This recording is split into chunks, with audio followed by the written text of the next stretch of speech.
Geek Citadel.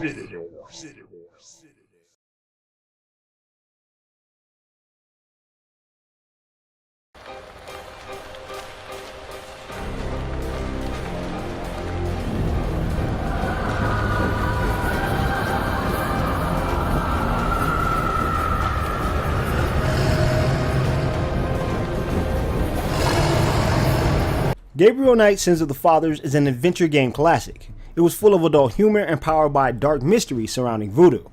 HD remakes are now the nature of the game, and Gabriel Knight is next to get its upgrade. It does away with the 2D visuals of the first game and takes its steps into a fully realized 3D world. For those who don't know about the story of Gabriel Knight Sins of the Fathers, it follows a charismatic novelist who gets involved in a murder case. He's been having terrible dreams that depict him dying a specific death, and soon he'll discover that they lead to even more problems. Gabriel will travel across the city investigating the voodoo murders for his book. He will find love and intrigue as he tries to discover the secret behind the murders in New Orleans. The Anniversary Edition makes some major changes from the original. The visual bump from 2D to 3D is the obvious change, with many of the key areas and characters reimagined for higher resolutions. Even the comic book scenes have been changed to include better art and speech balloons. It definitely looks much better than the classic version, but it loses all of the nostalgia factor for those that have already played it.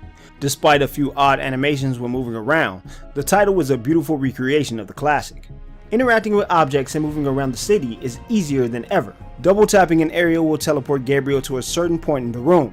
A new icon now allows players to quickly leave an area and head to the world map at any time. No more waiting through long animations for a game with tons of backtracking. That's a staple of classic adventure games, but this HD remake makes some changes to how the story unravels. Certain aspects of the story and puzzles are shifted around among the various days. For example, in the original game, Gabriel would visit his grandmother on the first day. In the new version, he doesn't have to visit her until the week is nearly over. It's subtle changes like this that adds a welcome freshness to a familiar story. The upgraded animations are the best improvements to the title. You can actually tell what everyone is doing on screen. It comes at a small sacrifice, however, as there are zones where the world feels less alive because of the ambience removal. The crime scene was hectic when Gabriel reaches the location in the first game, but it seems much calmer in the upgraded version. Also, the police station doesn't have that lively hustle and bustle about it anymore. It's good that the upgraded puzzle design outweighs a few removed animations. No more randomly clicking on pixels to find a snake scale in the sand. User interface upgrades and of course cleaner graphics improve the experience from the original. The puzzles in Gabriel Knight have always been well thought out, besides that awful clock puzzle. Now Gabriel has a journal to keep up with current events for the day, and if all else fails, a new hint system is in place to help players push through the story. Fans of the classic will notice that the voices have changed for many of their favorite characters. Sadly, Tim Curry, Mark Hamill, and many others were not able to re-record their voices. Instead, they have been replaced by a whole new cast who try to replicate the voices as much as they can. How did you get into this kind of business? Now, why should I discuss my business with you, man? They do a fairly great job at sounding like the original characters, and some voices actually sound better than the originals. The only change I miss personally is Leia Remini's feisty run as Grace Nakamura. Gabriel, shut that refrigerator, please. Oh, I can smell it from here. Whim.